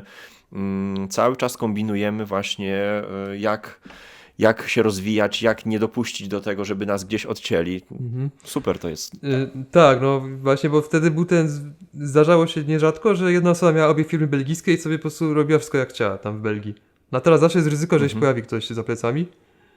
No i na 3 osoby zawsze były 2, albo nie wiem, czy przez chwilę nie było 2 francuskich, jednej belgijskiej, ale potem mi wyszło, że w sumie i tak się nie otwiera ich wszystkich. Jest lepiej jak są 2.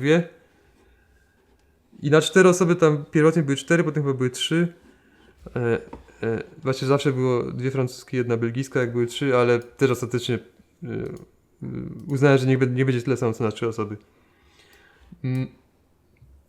I jeszcze taka notka na temat planszy, bo to zapomniałem wspomnieć, że po jednej z tych partii z Ocylem to po prostu wzięliśmy i przejechaliśmy po kolei, analizowaliśmy wszystkie heksy i ich koszty terenu. I to wtedy tam trochę posuwaliśmy tych kosztów terenu, bo było wtedy trochę zbyt wiele ich. Ale też on dał dobrą uwagę, bo ja wtedy chciałem, żeby one były warte 50, budowanie na tych wodach. Ale on miał sensowną uwagę, że woli jak koszty terenu, czy wszelkie koszty są wielkotoczne 20, z tego powodu, że takie są żetony pokerowe. Płacę setką i wydaję sobie po prostu 3 20, jeśli 2,60. Że tak jest po prostu łatwiej. Albo od razu płacę 3 20. A jak wchodzą te 50, no to trzeba jeszcze z 10 czy z 5 kombinować. A większość osiemnastkowiczów gra bez dziesiątek. Tylko ma 1, 5, 20. Więc to jest taka fajna uwaga, że warto to mieć z tyłu głowy, żeby koszty były podzielone przez 20, po prostu wygodniej się obsługuje grę. No. I rok temu, znaczy tam 1,5 roku temu zagrałem właśnie Z1 po raz pierwszy i wtedy właśnie było tak, jak opisywałem, że ta prywatna nad Paryżem miała ten udział i tak dalej. I po partii on miał dość dużo uwag, szczególnie dotyczących Belgii. I on mówi, że po pierwsze dla niego zielona firma nie może startać w Brukseli, bo jest za mocna. I trzeba ją przesunąć. No to faktycznie ją przesunąłem. Co tematycznie troszkę mnie boli, bo jednak to jest taka firma państwowa, pasowałaby, żeby była w stolicy, no ale ona ma stację wszędzie, więc ma prawo być też w tym Mechelen. A potem i potem mówi, że według niego, znaczy, że i tak to jest firma, w którą trzeba inwestować, bo jest za mocna na początku, żeby w nią nie inwestować. Więc niech będzie tak samo jak PLM, że jest ten system, bo wtedy PLM był zawsze firmą francuską, że jest ten system, że ona zaczyna wypłynięta. Czyli niech się pojawi po prostu nowa prywatna. Prezesura Zielonej. No i to zrobiłem i to do teraz ma to miejsce. I dlatego jest teraz gwarancja, że ta Belgia zawsze się rozwija. Potem powiedział, też, że widziałby, żeby Czerwona miała drugą stację w Belgii. I sobie myślę, Ulubiona firma Kozieło, nie? tak, Nord wówczas. też. I sobie myślę, o kurczę, to nie jest głupie. I on mówi właśnie, niech Czerwona ma drugą stację w Belgii, albo w ogóle będzie w Belgii, już nie pamiętam. Ale niech to ona będzie tą firmą powiązaną z najdroższą sprzedawalną prywatną. Czyli żeby była szybciej otwarta. I sobie myślę, kurczę, to jest nie głupie, bo będzie teraz nie będzie tak, że jedna osoba ma obie firmy w Belgii, tylko będzie tam już trzecia zawsze osoba, potencjalnie. A potem jeszcze mówi, żeby teleport był, bo wówczas był na środek i nic tam nie robił, to że niech teleport też będzie obok Brukseli, gdzieś tam w okolicy. I sobie myślę, kurczę, to już będzie przegięcie, tam będzie już tyle napchane tego wszystkiego, ale no sprawdziłem to i w sumie dobrze się zaczęło działać w końcu. No w ogóle właśnie podoba mi się, jak te firmy ze sobą konkurują na mapie. Tutaj Belgia, Nord, i PLM i CEFOR też między sobą rywalizują. Tak jakby, no no tak jak mówiłem, to jest dużo tych takich pułapeczek, ale to jest fajne, bo widać, że te spółki nie są do tego, żeby sobie gdzieś tam jeździć, tylko każda ma jakiegoś swojego potencjalnego wroga, jak to w przyrodzie, nie? Drapieżnik i ofiara. Tak. I nawzajem I się właśnie zamieniają jak miejscami. w Belgii było tak, że 2 graczy miało te 2 firmy belgijskie, to było spoko. Ale jak się zdarzało, że jedna osoba miała, to już tego wroga brakowało tam. Dlatego obecność więcej niż 2 firm robi robotę. I no to jeszcze może na koniec o liczbie stacji. Tak. To późne firmy mają... Mało. Tak, mają... Pierwotnie było tak, że francuska miała 3 stacje, bo tam ona zawsze się otwiera gdzieś w pustej okolicy, a Belgia jakoś zawsze była rozbudowana, to miała 2 stacje, bo i tak wchodziła na gotowe często. No ale potem to zmieniłem do 3, no bo żeby jednak było spójnie, poza tym więcej blokowania i tak dalej, więc spoko. Zielona, i generalnie bazowo firmy mają 5 stacji. I teraz tak, belgijska, zielona, czyli Belż ma 3 stacje, bo ona zawsze zaczyna w grze, znaczy no zawsze jest jako pierwsza, zawsze zaczyna, w pierwszym meczu zawsze będzie jeździła. Do tego ma bardzo mocne wczesne przejazdy. To niech ma jakieś osłabienie, czy niech na późną grę jest trochę słabsza, ma po prostu za mało stacji, żeby mieć mega mocne trasy. I to się moim zdaniem spoko balansuje.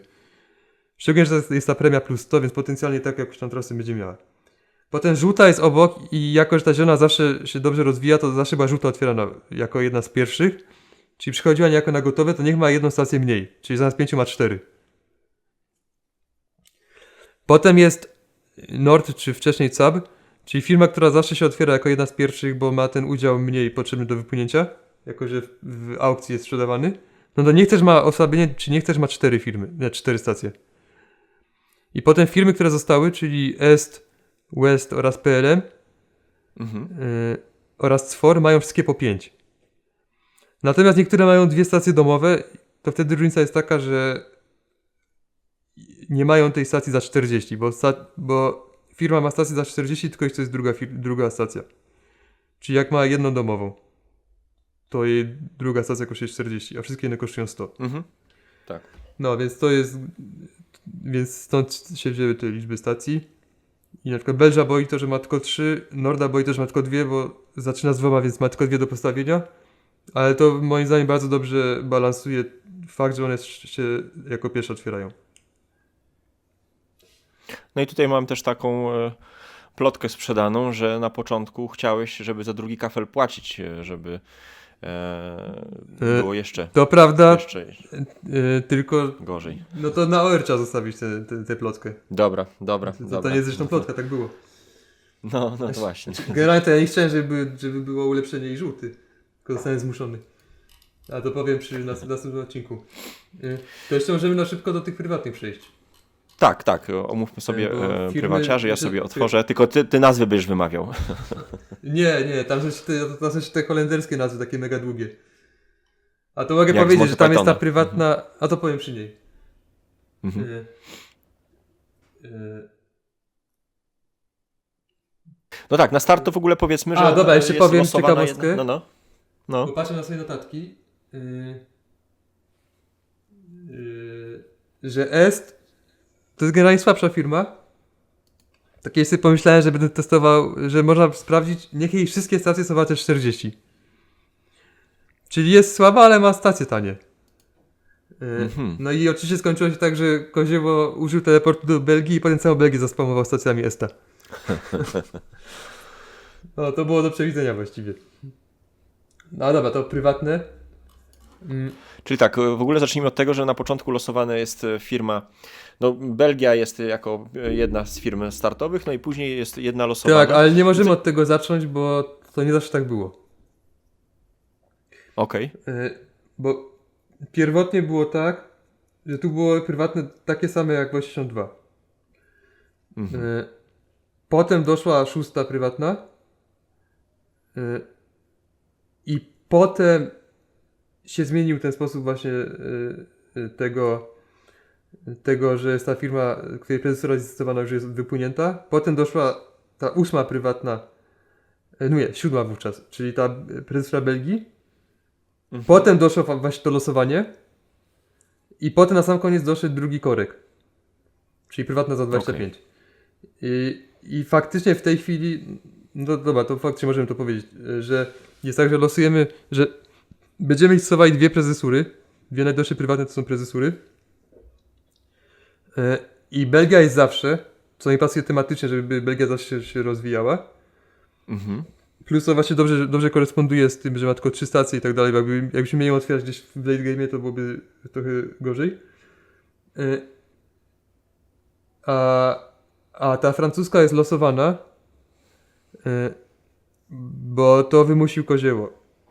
Bo my kiedyś tak, właśnie tak, półtora roku temu, to ja już tak czułem, że w sumie już jest spoko z tą gierką, a on nagle mówi, że w sumie to mam wrażenie, że zawsze gra się rozwija tak samo. Czy coś takiego i tak po prostu to tak jak grom z jasnego nieba. Że o nie, bo ja nie mam takiej natury. Ja mogę szlifować bądź ile. Mnie nie nudzi też zawsze z PLM firmą startową. Po prostu dopóki ma ileś tam różnych otwarć, w różne strony możesz się budować, to dla mnie to jest okej. I pasowało mi też, że nie ma tej losowości w setupie, ale on mówi, że jednak że ma poczucie, że to jest zbyt podobne do siebie są partie. I potem Przemek z Opola, z którym wówczas graliśmy regularnie przez internet takie partie na żywo, to mówi, że zgodził się z nim. No i musiałem przełknąć to i jednak dać jakąś losowość. No to wymyśliłem, że niech ta francuska będzie losowa. I tam faktycznie bierzemy firmy francuskie, wszystkie, czyli 5. Nord też No może ciekawe, być Nord pod też uwagę. właśnie, Tak. no właśnie, Nord, który już udział leży na stole. No to jest takie trochę kontrowersyjne, bo ale wtedy te partie są troszkę inne, jak ten Nord startuje i też chyba miałem z tyłu głowy 82, gdzie może być wylosowany udział CPR-a do tej prywatnej, co losujemy udział. I to też ma wtedy wpływ na partię, na to, jak się rozwija. No i więc to tak się pojawił pierwszy element losowy, a potem o drugim będzie za chwilę. Natomiast, to już dokończmy ten wątek tych prezesur. Pierwotnie to były prezesury jak w 30. Po prostu tylko prezesura i tyle. Ale bolało mnie to, że w jednej partii się ta firma otwierała, w innej nie. I w sumie bardziej mi pasowała, partie pasowały mi bardziej, jak się otwiera ta firma. Ale nie zawsze gracze chcieli wypływać komuś. I po prostu przyszło mi do głowy, że niech zawsze będą wypłynięte tylko nie chciałem robić wyjątku, tak jak jest w 71, że ten mainline jest wypłynięty od 50%. To sobie wymyśliłem, to niech te udziały jakoś będą rozdysponowane, żeby już były faktycznie w grze. No i jest tak, że każdy gracz ma na start udział każdej z 2 firm tych powiązanych z prywatnymi.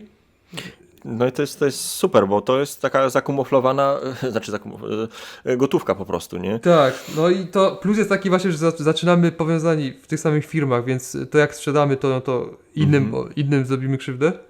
Ale minus jest taki, że przez to mamy de facto zamiast 600 kas startowych to mamy 800. No, około. Bo to sprzedamy, czyli generalnie każdy może otworzyć własną firmę w drugim SR-ze. Co no, jest w duchu takiej gonitwy. Jeśli postrzegamy tego jako taką dziką gonitwę, to pasuje. Ale za to tak, to nie tak ma naprawdę możliwości wyciąłeś trochę ten taki pusty drugi SR, gdzie zazwyczaj wszyscy mówili pas, nie? No, a tutaj od pierwszego SR, no. Ale przez to się tracimy pewną szachowość, którą niektórzy mogliby doceniać. Rozumiem. No to teraz już powiedzmy konkretnie o tych prywatnych. To tak, P1. Czyli podwójny korek, tak? Czy Nie, najpierw omawiasz? P1, czyli zwykła, najtańsza prywatna, 20 na 5. I ona ma zdolność, dawniej to była możliwość, tam ten heks, który ona blokuje, to dawniej była możliwość tam postawienia toru za darmo, znaczy dodatkowego. Teraz za 60 stawia gdziekolwiek. Generalnie ma zdolność dlatego, że niektórzy ludzie nie lubią, jak jest najtańsza prywatna bez zdolności. Mi to nie przeszkadza, ale niektórzy narzekają, to pomyślałem, że niech ma zdolność. Za to jest teraz ta zdolność właśnie, że płacimy 60, by dodatkowy żółty tor postawić i dlatego ta zdolność jest słaba, że nie chcę, żeby korek miał dobrą zdolność, bo o to chodzi w korku, żeby go nie wyciągać od razu. Ale jak ktoś chce użyć, to może użyć. Czasem się przydaje. Potem... No może być ciekawym zaskoczeniem, bo to trzeci tor nagle tak wystawić. Potem jest ten drugi korek, czyli ta Tak. no właściwie najnowsza prywatna. On się pojawił dlatego, że na 3 osoby zbyt często mieliśmy partię, czy aukcję, że po prostu każe się po jednej stawce wszędzie i ktoś wyciąga korek i po aukcji. Po prostu nie ma czasu na reakcję. Dlatego wymyśliłem, że niech na 3 osoby będzie drugi korek, więc zawsze jeszcze zdążymy coś tam zrobić, dołożyć się gdzieś czy coś. I potem, żeby po prostu były reguły takie bez wyjątków, to też na 4 osoby zostało przeniesione. Ale pierwotnie to było tylko na 3 osoby ten drugi korek. I co ciekawe, jak podzieliłem się tym na tym angielskojęzycznym Discordzie, gdzie JCL się udziela, to on powiedział, że ta sama myśl towarzyszyła jemu, jak on wprowadzał drugi korek w 28. Że też właśnie za szybko aukcja się kończyła czasem. A teraz możemy sobie dostawać te stawki, bo nikt nie wyjmie korka tak punktowo. Trzeba 2 korki wyjąć. No i jest to właśnie no wziąłem zdolność po prostu, wiedziałem, że tu się jakaś zdolność taka słabsza,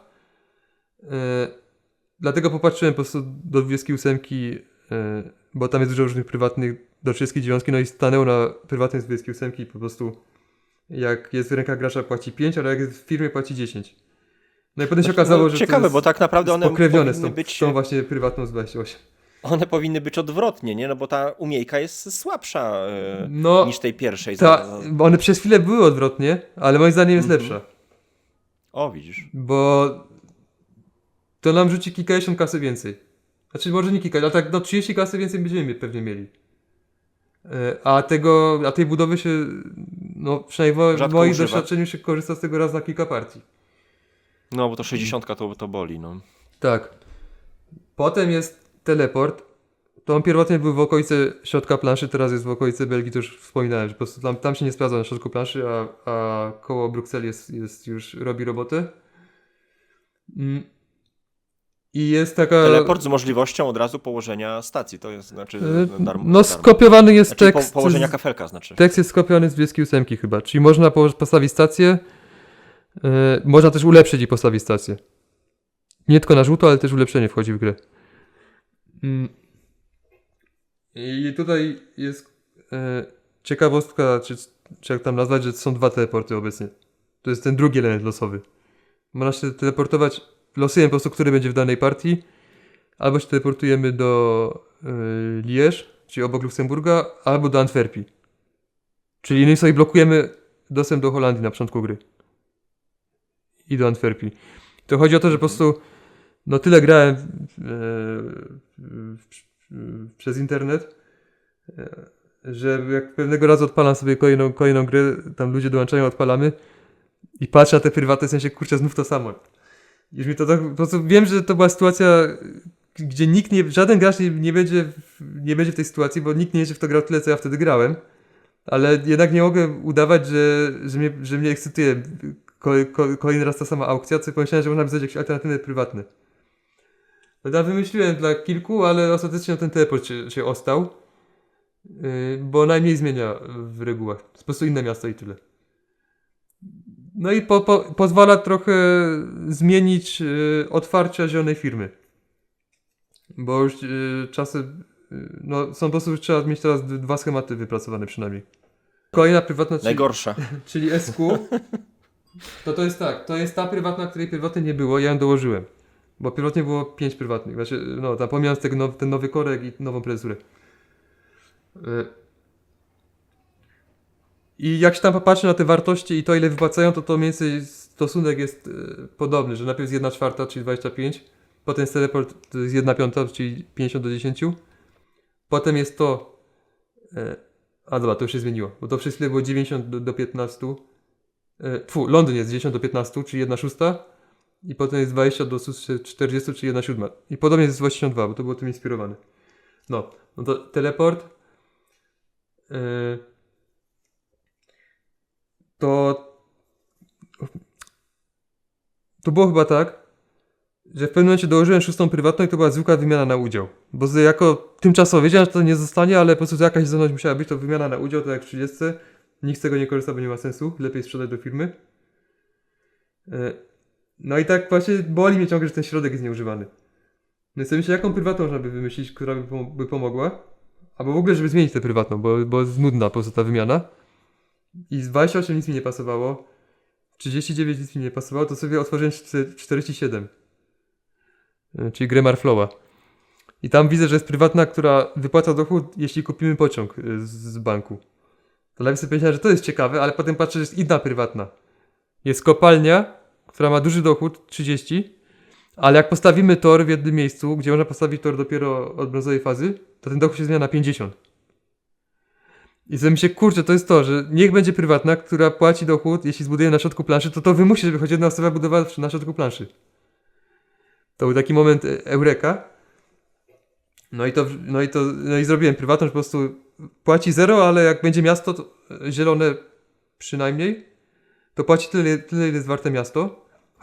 Chodziło o to, żeby też ta osoba miała interes w tym, by gonić pociągi. No i tutaj zastrzyk jest olbrzymi. Ktoś czyta i widzi naprawdę 100? Nie, ale właśnie pierwotnie to kosztowało chyba 90 albo 100 nawet i płaciło tyle, ile jest warte miasto. Czyli na zielono 30, a na brązowo 40 i się zamykało tak jak inne. Okay. I dla mnie to było spoko, bo mi się wydaje, że to jest taki dobry procent ceny nominalnej, że spoko, ale wszyscy to hejtowali. I najbardziej Kozioło to hejtował. Nikt tego nie chciał brać, w ogóle to się okazało nagle drugim korkiem, bo wtedy jeszcze nie było tego drugiego korka, że nikt tego właśnie nie chciał brać, nad się zatrzymywała aukcja. I wtedy tymczasowo była reguła z 82, że jak nikt nie chce kupić, to po prostu cena spada o 5. Właśnie z powodu tej prywatnej. Tylko to niestety to moim zdaniem jest zła reguła, bo jest mniej ciekawa aukcja. Nie ma tego grania tak, żeby komuś coś uniemożliwić, bo wymusi, żeby ktoś kupił coś, czego nie będzie chciał. No i potem po prostu ona na przestrzeni tam miesięcy się wzmacniała, że najpierw się zaczęła zamykać później niż inne. A potem testowałem, że jest dwukrotność wartości miasta. Czyli 60-80. Potem testowałem, najpierw 1,5-krotność, potem dwukrotność. Potem raz nawet 3-krotność, czyli 120 na brązowo i to już było przegięcie. No i ostatecznie stanął na 70-90, czyli to nie jest wprost powiązane z wartością miasta. Znaczy nie jest to tak po prostu, że tyle ile miasto jest warte, ale to najlepiej, to się jakoś idealnie sprawdza. No i jej cena też się zmniejszyła, bo teraz kosztuje 70. A wydaje mi się, że u zarania kosztowała 100 i długo kosztowała 90. No i co ciekawe, Przez chwilę na No, 3 osoby kosztowała 90, a na 4,70 i potem to zmieniłem po to, żeby była jedna prywatna, w sensie jeden papierek fizyczny mniej i żeby nie było wyjątków w regułach. no co ciekawe, może płacić też na rękę.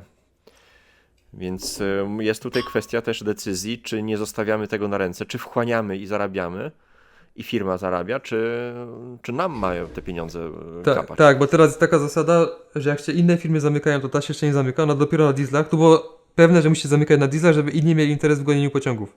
Tym razem inni mają interes. Jakby się nigdy nie zamykała, to by nie było tak odczuwalne. Ale za to, jak już się inne pozamykają, to już nie możemy jej sprzedać.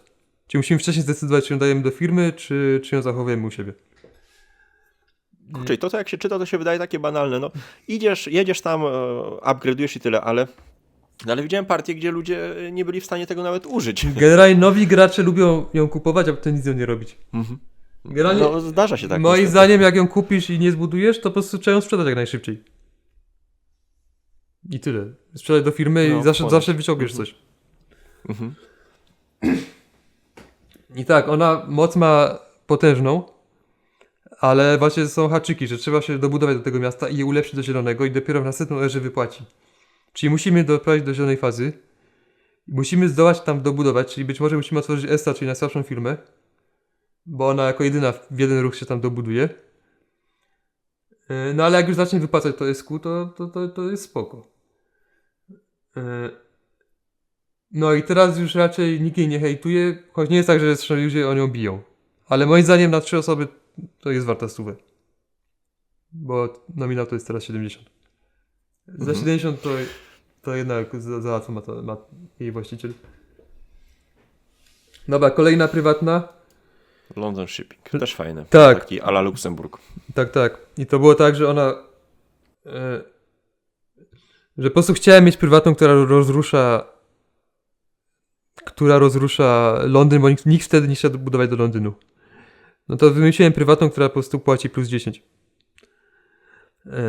Jak jeździsz do Londynu, to masz prywatną, to dostajesz 10 więcej. No i potem po tej pierwszej partii z Jodcelem on mówi, że to jest lamerskie. Ja też Za zresztą tak małe. uważałem. Mhm. I on wymyślił, że nie będzie coś takiego, że tam stację wstawiasz i masz wtedy jak Luksemburg. I to mi się bardzo spodobało, bo ta stacja to jest duży koszt. Bo to działa tak, żeby była jasność, że firma ma prawo za darmo postawić stację, która już jest, właściwie poświęcić stację, bo ta stacja nic nie robi, poza tym, że teraz Londyn jest warty tyle, co wydrukowane, plus inny najdroższy przystanek na trasie. Czyli taki Luksemburg wbudowany. Mhm. No i to się super sprawdza. Są firmy, właśnie nie wszystkimi firmami to zrobimy, na przykład jak Belż to dostanie, czyli firma, która ma 3 stacje i w to pójdzie, to potem nie będzie miała trasy na pewno, bo na pewno ktoś ją przerwie. Bo mieć stację domową to i tylko jedną stacją zapewni sobie przejazd z Londynu do Brukseli, znaczy do tego Mechelen, to raczej nie. Okej. Z kolei Nord jak to zrobi, to on ma już perspektywę, ale też go zawsze to potem boli. Firmy 5-stacjowe, Najlepiej gdzieś tam to im jest Lilą łatwiej. się podłączyć, jak gdzieś tam otworzysz późną Francję, nie? Mm, Chociaż trzymanie do tego czasu to też jest raczej niezbyt dobrym pomysłem. Tak, no to jest spoko prywatna, bo jest dylemat, jest eksplozywna. Zazwyczaj na koniec gry, jak ktoś ma wyraźnie większy dochód niż inni, to ta firma właśnie korzysta z tej zdolności. No właśnie, widzisz, podobają mi się te prywatne, bo często się mówi, że no, te prywaciarze to tak naprawdę tylko po to, żeby wchłonąć pieniądze i tyle. A one tutaj dają też jakąś strategię, już pomysł na styl rozgrywki, tak jak ten San Quentin, który gdzieś cię kieruje, London Shipping, który cię kieruje do Londynu. Podoba mi się to, że to już jest jakiś pomysł, to nie są umiejki takie jak powiedzmy w 46, troszkę bardziej to jest subtelne, nie? Niż ta po prostu umiejka, jedziesz tutaj i dostajesz za świnie. Znaczy, No bo trzeba... Nie no, Londyn jest podobny, tylko jest nie jest tak, że z samym zyskiem, bo jest też kosztem, bo trzeba jednak stację poświęcić. I trzeba... No i nie tak łatwo się tam znaleźć. A to też. I jeszcze przez jakiś czas testowaliśmy, że on daje sam z siebie darmowy prom. Bo to znów był jakiś taki okres, że Londyn był mniej używany, ale to było za mocne. I więc teraz daje tylko zniżkę na prom. No bo rozumiem, że może być sytuacja, że pójdą wszystkie znaczniki promu i nie kupisz sobie już, Tak. mając nawet prywaciarza, nie kupisz sobie tego znacznika. Mhm. I No i tak, trzeba jeszcze, żeby była jasność, że do Londynu jedziemy tylko jak kupimy prom, który kosztuje 80 i są 4 na grę, a właściciel tej prywatnej płaci 40, czyli połowę ceny Tak. za prom. No i musisz mieć stację. No tak, no stację w Londynie, żeby korzystać z tej zdolności Londynu, ale można w sumie kupić prom taniej i nie postawić tej stacji, jak nie chcesz. Raczej nie ma sensu, ale jak już się ma ten prom, to lepiej jeździć tam konkretnie, No bo tak. masz, bo to jest potencjalnie, ten Londyn jest wtedy warty 170, Pięknie. No. więc to trudno znaleźć drugie takie miejsce na mapie. No i potem jest najdroższa sprzedawalna prywatna. Moja ulubiona, bo najprostsza w użyciu. No, Po prostu udział Wypłaca 280, to możesz wyciągnąć. firmy Udział. typu PRR, znaczy w sensie, no, ta firma się staje firmą typu PRR, bo jej udział jest w aukcji wylicytowany. Najwięcej kasy wyciągamy. Klon w sumie jej odpowiednika z 82, jeśli chodzi o wartości. Ja tak jeszcze dodam w sumie, bo zapomniałem, że ten drugi korek, jak wprowadziłem, to, bo ogólnie te firmy belgijsko-niemieckie mają nazwy francuskie, bo wiadomo, Belgia to jest dwujęzyczny kraj, ale w tych takich oficjalnych rzeczach chyba wtedy dominował francuski, to celowo właśnie wyszukałem jakąś taką nazwę niderlandzką, to się chyba ten język nazywa, czy tam flamandzkie, bo nie, flamandzki to jest chyba stara wersja tego języka, no w każdym razie właśnie celowo to jest taka bardzo długa ta nazwa, taka skomplikowana, bo chciałem znaleźć jakąś nazwę, jakąś firmę, która miałaby nazwę no, niderlandzką. Żeby trochę to zrównoważyć, że inne belgijskie są francuskie, te spółki. Zostanie, to nie jest żart, to taka zostanie już. No to nie, bo ten język tak ma, bo to generalnie to znaczy nie wiem, ale myślę, że na pewno jest tak jak teraz powiem, że w niemieckim są umlauty, które sprawiają, że jest dłuższa samogłoska, a oni tego nie mają, oni po prostu podwajają te samogłoski. Czyli zamiast mieć O z umlauty, to mają 2 O. I oni mają dużo takich właśnie, po tym można poznać ten język holenderski, czy właśnie niderlandzki, czy jak to tam nazywa fachowo. Bo przyznam, że nie wiem, czy to, co w Belgii mówią, czy to jest dokładnie to samo, co mówią w Holandii, czy to jest chyba kuzyn bardziej. Ale w każdym razie one się tym cechują, że mają dużo zdublowanych liter. No i dlatego to są takie połamańce językowe. No, wygląda, jakby ktoś zasnął na klawiaturze. No trochę tak. No i ciekawe, czy będą w ogóle jakieś takie żądania, żeby mieć dwujęzyczne miasta w Belgii. Ja się umiem, klucz był taki, że po prostu wchodziłem na oficjalną stronę internetową i patrzyłem, jak oni zapisują. Więc wiadomo, Walonia, czyli ta część francuskojęzyczna ma francuskojęzyczne miasta, a ta część niderlandzka ma niderlandzkie. Tak. No jakby się okazało, że się ludzie czepiają, że chcą mieć dwujęzyczne, to zmienię, bo nie będę się z nimi kłócił. Ale to po prostu będzie, no będzie napaćkane tam na mapie, więc wolałbym nie. No i na koniec są te procesory, to już dużo już powiedzieliśmy o nich. To ja tylko jeszcze dodam, że pierwotnie ta prezesura PLM-a to była nietypowa prezesura, bo zamykała się nie po kupnie pociągu, albo tak jak teraz po prostu się zamykała od razu po pierwszej operacji, tylko zamykała się dopiero w zielonej fazie. O. Sobie wyobrażałem, że dzięki temu wszyscy mają interes, żeby pchać grę do przodu, ale no były niepożądane skutki uboczne, na przykład jak kiedyś w Olkuszu za pierwszy raz zagraliśmy, to Michał z Olkusza po prostu buduje sobie PLM-em prosto do Luksemburga na przełaj. Tam jeszcze nie było tej wioski po drodze, więc mógł po prostu bezpośrednio jeździć po tym jakby ukończył te trasy, to mógł sobie bezpośrednio jeździć z Paryża do Luksemburga. Albo dwójką, albo trójką, ale tak no strasznie to nadużywał i ciągle sobie się wypłacał z tej prywatnej, bo się nie zamykała, bo dopiero od zielonej fazy. A do tego wtedy było 8 dwójek i to też właśnie Ciężko było popchnąć do przodu wtedy też. no, było takie ryzyko, że znaczy idea była taka, że dzięki temu inni będą pchali do przodu, żeby ta prywatność zamknęła. Ale ja miałem poczucie, że to właśnie jakoś źle współgra z tym wolniejszym początkiem, że to jakoś premiuje, że jest ryzyko, że to premiuje wolniejszy początek. I że w sumie niech się po prostu zamyka zawsze tak jak jest 71 i tyle. No i w ogóle wtedy mi przyszła do głowy taka myśl, że mogłaby być gra, w której są prywatne, że w danej fazie ta prywatna płaci strasznie dużo. I dzięki temu gracze zawsze mają interes, wszyscy poza jednym, żeby gonić Żeby grę. przeskoczyć tą fazę. Tak. I to było trochę tak wtedy, że ta płaciła dużo na żółto, a z kolei SQ płaciło dużo na zielono i brązowo. No ale w praktyce no, to było oryginalne, ale to raczej nic nie wnosiło. A potencjalnie właśnie tworzyła się takie zdegenerowane sytuacje patologiczne. No dobra, to powiedzmy jeszcze może jak z licytacją. Czy tutaj jest też, nie wiem, magiczny procent, jaki powinniśmy zapłacić za każdego prywaciarza? Wartości? Myślę, że raczej wartości? mniej niż w 30. Okej. Bo tutaj jest mniej kasy w firmach na przestrzeni gry, bo przez to, że jest więcej pociągów generalnie rzadziej wygrywa ktoś, kto kupił dużo prywatnych, niż ktoś, kto kupił mało. Albo rzadziej też wygrywa ktoś, kto dużo wydał w aukcji, niż ktoś, kto wydał mało.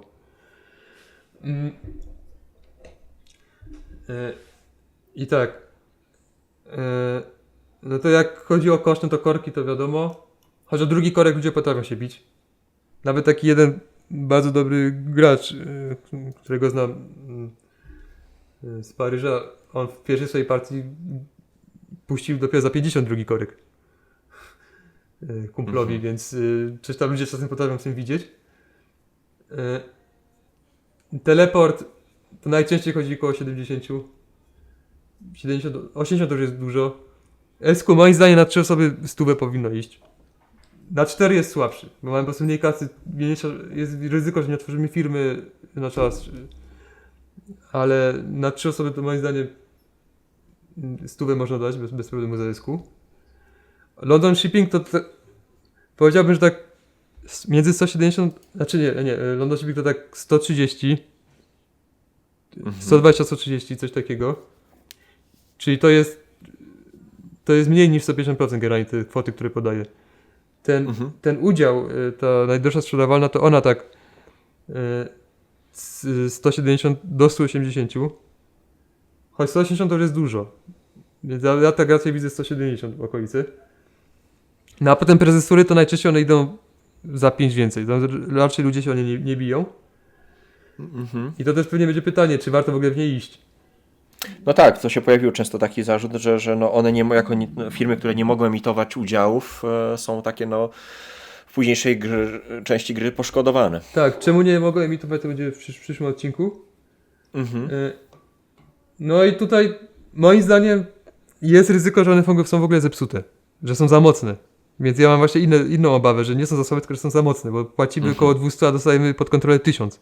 Są to jedyne firmy, które się mogą otwierać za 100. Ale one są też tymi pociągowymi, które muszą zapłacić te początkowe, znaczy muszą kupić te najgorsze pociągi, nie? Tak, więc mam nadzieję właśnie, że to balansuje, że to się samo balansuje. No póki co raczej faktycznie jest tendencja taka w tych partiach moich, że one idą po taniości. Czyli za wartość nominalną albo 5 więcej. Aczkolwiek jak ktoś powiedzmy się szykuje na Belgię, no to pewnie chce mieć tego prywaciarza, który blokuje H17. Bo to zawsze mu daje trochę zawór bezpieczeństwa, że mu się nikt tam nie wciśnie, nie wskoczy. No tak, ale to nie wpływa na cenę Belgii. Z tymi cenami to raczej jest tak, że jak ktoś SQ dostanie i powiedzmy jest S jako francuska, to mu się opłaca o nią bić. Ale z drugiej strony inni jej nie potrzebują, nie? Ale mieć IS-ta i SQ z aukcji to jest mocny start.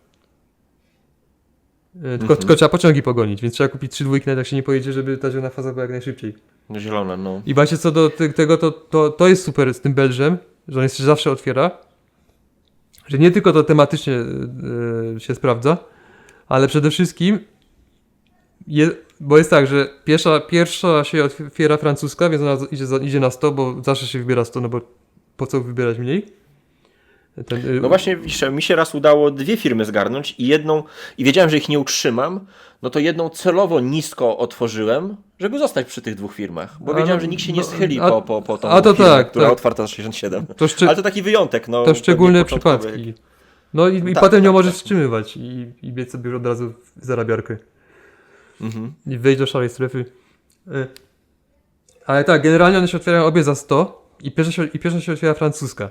I to się dobrze sprawdza, bo dzięki temu belgijska, czyli zielona, czyli belż, jedzie jako drugi zawsze i może w zależności od tego, ile kupiła firma francuska pociągów, może reagować. Czyli jest regulatorem tempa gry.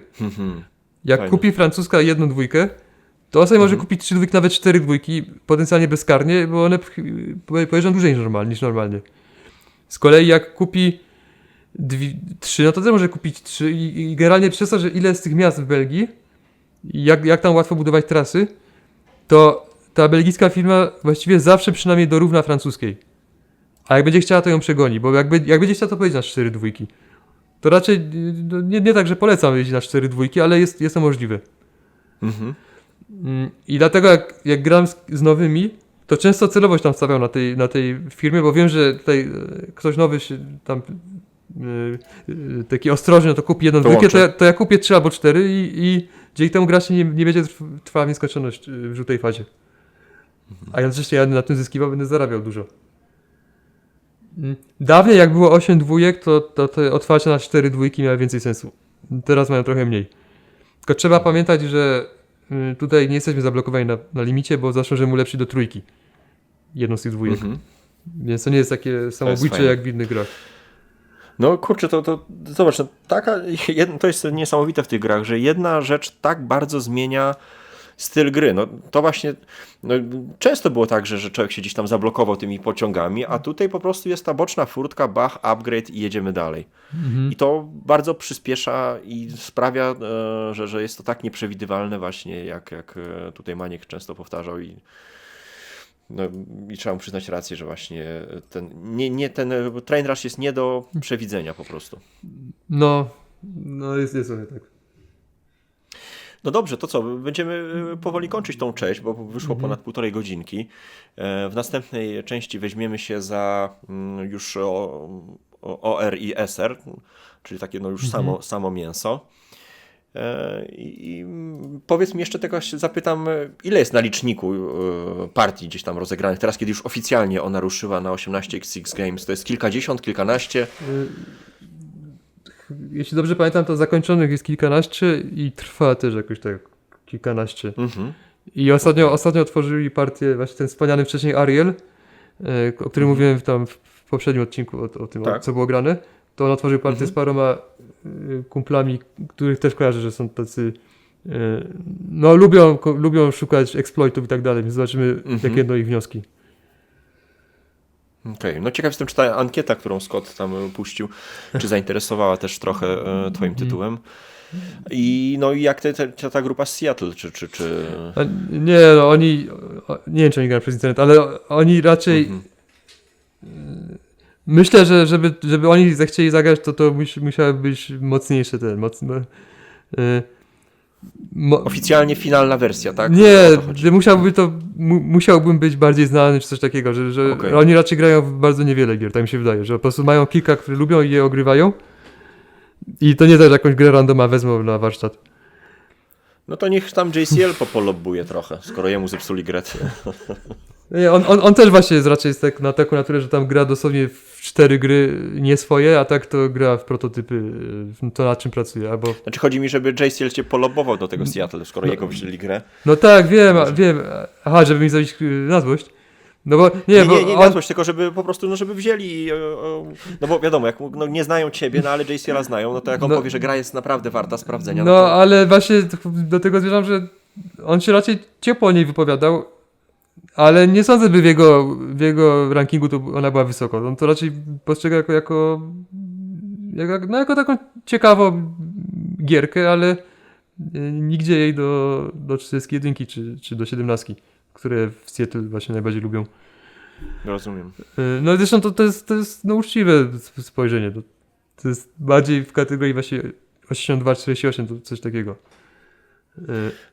No właśnie, ja myślę, że to będzie naprawdę dobry tytuł dla osób, które chcą naprawdę wejść w ten system i zobaczyć, czym się to je. Więc, i oprócz tego mieć tytuł do ogrywania na kilkadziesiąt partii, bo to nie jest sztuka zrobić, znaczy oczywiście wszystko to mówi się mądrze, ale znaczy ja mam takie podejście, że kupywać grę, która powiedzmy kosztuje tam kilkaset złotych na 10 partii zapoznawczych, a później wiemy, że i tak nie będziemy w to grali, no to kurczę jest trochę taka duża inwestycja. Znaczy, 10 partii to też nie najgorszy wynik. Gorzej jak są 400 zł 3. za pudełko wydasz? No tak, to też w ogóle fatalnie. Ale jest to tytuł, który według mnie bardzo dobrze łączy możliwość wejścia naprawdę w ten system, a nie taką trochę protezę na zasadzie, spróbujcie, może wam się spodoba, to jest trochę podobne do euro. No nie, tutaj dostajemy to, co te tytuły oferują i możemy na tym się fajnie szkolić. Także mam nadzieję, że ta gra powstanie już tak fizycznie też, żeby mogło się więcej osób cieszyć. Mi się nie spieszy, niech dojrzewa. Ale... niech dojrzewa, zobaczymy. Dobra. To co? Kończymy na tą Tak. część i zapraszamy do kolejnej miłośników 18. Także dziękujemy serdecznie. A mówili do Was Irek I Galatolol. Witam. Dziękujemy serdecznie za wysłuchanie i zapraszamy do kolejnego odcinka. Hej. Cześć.